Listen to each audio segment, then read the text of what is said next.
How's it going, guys? Just got done with the San Diego celebration event. It's almost 3 o'clock in the morning. We got out of the venue at 1 o'clock. It's crazy, I know. All around though, it was a really fun weekend, really great day. Ended 3rd place in Swiss, going 5-0-1, only drawing with my teammate Fuji in the last round. And then ended up getting third overall. Lost to Marcus Cantarsi in top 4, and then beat Timothy Lee in the 3rd place match. So today I ran the blue Dende leader. Shout out to my teammate Richard Zapp for showing us the list, and thank you to everybody else on KTM who was extremely supportive and gave a lot of input on the deck. I got a couple of games of testing with it, and then just decided I like it, I'll play it and learn it as the tournament goes on. And it actually performed a lot better than I thought it would. It was super consistent. I only bricked once, which was unfortunately in the last game of top 4. I had 3 Dragon Balls and my secret rare in life, and I never saw a Child's Wish the entire game, so just scoop that one up real quick. But yeah, the deck was a lot of fun. For those of you that don't know, the blue Dende leader, he's a burst 2 to search 2 Dragon Balls, and then on the backside you can, same thing as the other Dragon Ball leaders, you can use a blue or black desire card. And then his ult draws to an untapped blue energy, which doesn't really come up too much, but a few times in the tournament I actually used it to do some pretty nutty plays, so it comes in handy. So getting onto the deck, for the Dragon Balls we have just 5 regular Dragon Balls. Thank you to the boy Carlos for giving these to me. And for giving these to me and letting me keep them forever and ever and ever. Okay. And then we have the 1-star and the Super Dragon Ball. Super Tech though. Yeah, so basically the 1-star, it gives you a good turn 1 play because you don't really have any turn 1 plays. But also if you're on the draw against a hyper aggressive deck like Super Shenron, you search both these out turn 1 and then you discard this off of this, because if you're on the draw, you just can't afford to tap out for this because then you just die on the 3rd turn. But if you're on the play, it's okay to play this turn 2 because you're just gonna kill them if you're on the play. So that's just something to keep in mind. Also, if your opponent plays Tau on you, you can drop the 1-star off the Super Dragon Ball. So there's just some cool stuff that these interacted with. Also, drawing 4 and discarding 2 in this deck is insane because you get to see all your agents and then you just get to dump them. So these were really, really good all day. So then we have the big secret rare, the whole reason why this deck exists. This guy basically just comes out and throws 5 agents of destruction on the board, and it's just really hard for any deck in the format to deal with. Especially skillless and brawly, and they just can't deal with it. And against Super Shenron, True, and Pan. So I had to play my other teammate John in the 2nd to last round, unfortunately, and this Pan just can't deal with this dude. And like I said, against Super Shenron, if you're on the play and you get this dude out, you just win. So then for our other boost stuff, we have the 3-drop. So this is your main Child's Wish target. Pretty much every turn 3, you want to be free wishing this dude out. And most of the time, you are searching out the 5-drop that evolves into this. Or you are searching out, if you already have this in hand, you can search this dude out. So this guy basically gives the secret rare barrier if he's under it. So against the skillless matchup, you put this under the secret rare and they just can't get rid of it. And you pretty much just win. If you get the secret rare out and put this dude under it, you win against skillless. And then I had 2 of the 7 drops. This just applies a lot of pressure. because when you do your combo turn 3 and you have the secret rare and 5 agents out on board, most of the agents have crit, so your opponent's losing a lot of resources and they get down really low. But if they have like a negate for the secret rare when they're at 3 life, you just tap 1 blue, stand it, and then kill them. So this dude is really good. And then the last big boo I played was the absorption boo. Yeah, this dude is insane. Against Brawly, if they have the 8-drop out, you just like suck it up and then they don't get to pop it, and then you get 2 triple strike attacks with it, and then you can like put this dude on top of it. I think against, what was it? Against one dude, I think I had like 3 or 4 triple strike attacks in one turn. It's pretty nutty what this deck can do. So that was like the big boo engine. And then we have the Babidi support. So we play these are fire tokens. These come with me everywhere. And then we got some new tokens here. We got our cell, and we got our little android over there too. Okay, back on track. we got 4 of the red Babidis, just the 3-drop, and 1 of the blue. So you play the 4 red just because you're charging more red than you are blue. So if you have multiple of these in hand, they're a good charge. But you play this just because it's another Babidi to absorb with. So it makes your deck more consistent.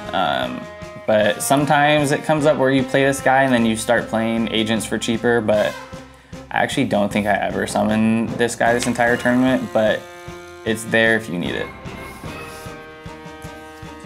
And then getting on to our agents package, I played 3 Android 13. Screw that card. 4 Vegeta and 4 Janemba. So all these guys are insanely good. If your opponent swarms the board early on you, this guy can just like clear their boards because he pops 25 or less when he comes into play. But as a second effect that you can't even use in this deck, so it's irrelevant. Janemba's also really good because he allows you to tap out and then untap your energy so that you don't die if they're able to survive. And then this guy is just like, people don't realize that he's not once per turn. So there'd be times where I would just like clear people's boards with this guy's effect. And for those who don't know, you pay to pop a battle card and then your opponent discards a card. So you can like clear their board and then take cards out of their hand, and then that's even less combo power they have to deal with your huge like agent board. So he was probably like the best one all day. But you max out on these guys just because they're blue and red, and they're good charges if you see a lot of them in your hand. And then I ran 1 unyielding. I didn't see him a lot today, but there are times where if you are tapped out on 3 for your combo and you swing with secret rare and they negate, if you have like another attacker or something, you can attack unyielding, stand a blue, and then play the 7-drop over the secret rare and then attack for 60k triple attack. So he just adds a lot of explosion to the deck in your early turns. Then we play 4 Bulma. Bulma is like, you need to play 4 of her in this deck because if you draw the secret rare, you need to either discard it early off of your 1-star or the Super Dragon Ball, or if you've already used those, you have to combo it, and then you use her to shuffle the secret rare back into deck. She also shuffles like, you know, your 5-drops back into deck. Anything that any of like your big boot, like the 7-drop absorption boot, shuffles that back into deck.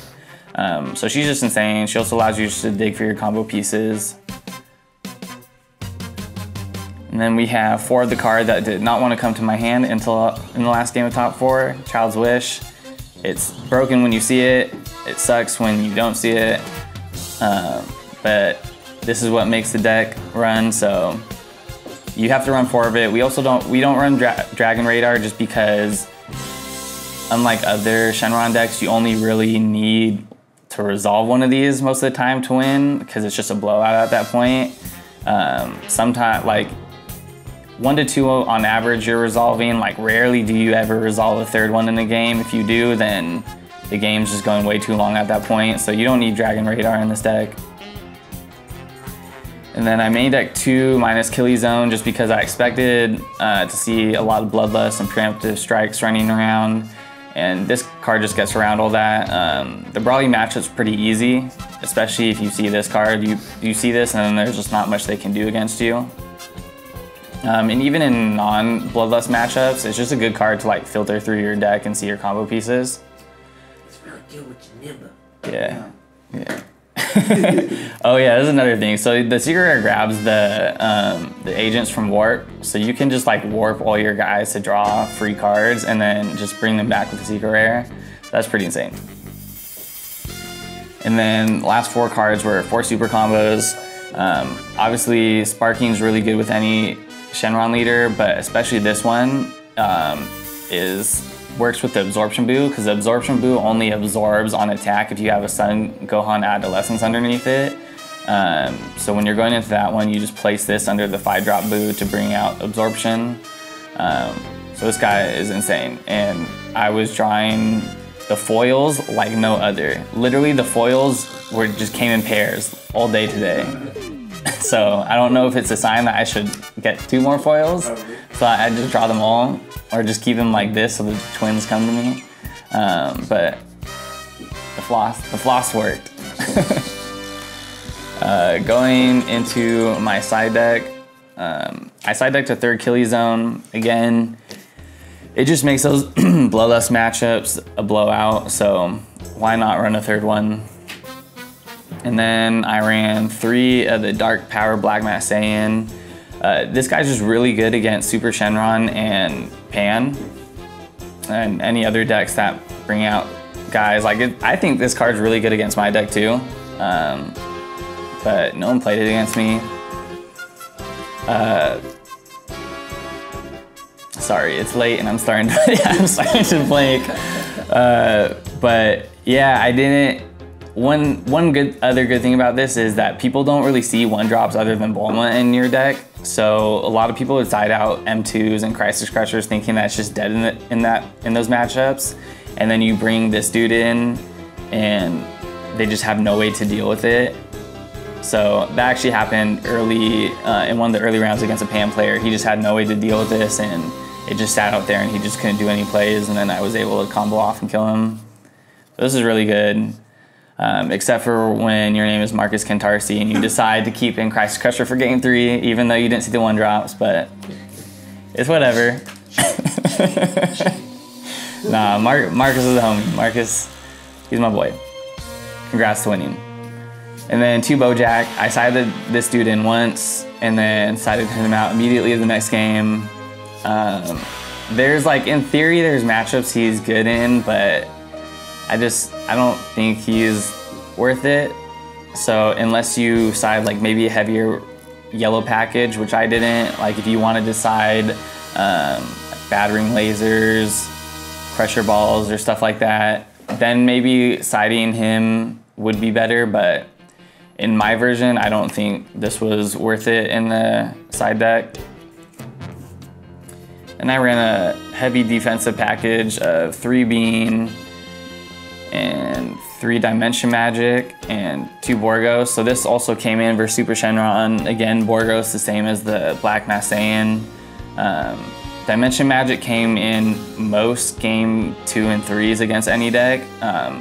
Especially if they weren't like Bloodlust decks, I would take out like the Killy Zones and put these in.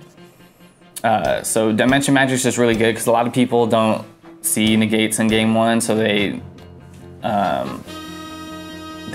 play like you don't have them, and then you just like negate their attack, and they're like, oh, what?